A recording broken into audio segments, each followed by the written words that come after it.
दिल्ली से ताजा खबर आ रही है कि लोकसभा में किसी भी एक पार्टी के पास मेजॉरिटी नहीं है। क्या इसका मतलब यह है कि the country is now facing a hung parliament? Hung parliament वो क्या होता है?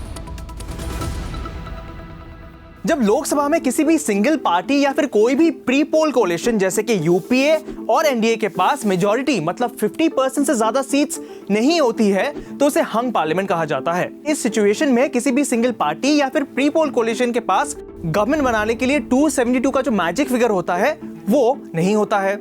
तो फिर सरकार कौन चलाएगा? किसी के पास तो इसका सोल्यूशन होना चाहिए ना? इसका सोल्यूशन तो सिर्फ प्रेसिडेंट यानी भारत के राष्ट्रपति के पास है। When it becomes clear that किसी भी सिंगल पार्टी या फिर प्री पोल कोalition के पास मेजॉरिटी नहीं है, then the president can explore the following options. President सबसे लार्जेस्ट प्री पोल कोalition के लीडर को बुला सकते हैं टू फॉर्म द गवर्नमेंट। वो सिंगल लार्जेस्ट पार्टी के लीडर को भी बुला सकते हैं and ask him to form the government.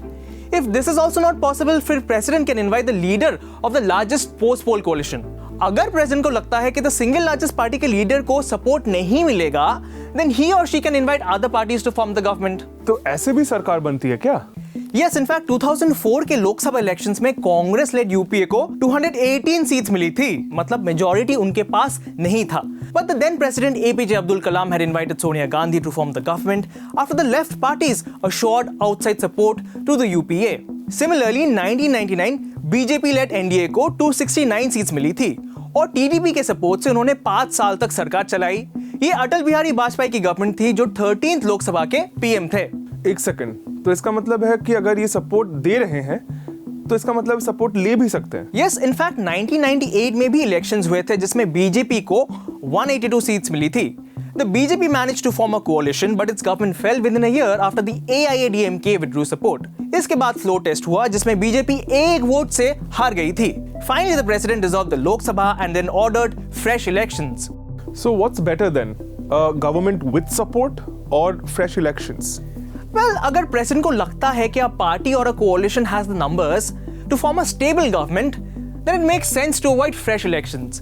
लेकिन अगर प्रेसिडेंट के सारे ऑप्शंस एग्जॉस्ट हो जाते हैं एंड फिर भी कोई सरकार बना नहीं पाता है, then the president's rule can be imposed and the Lok Sabha can be placed under suspended animation.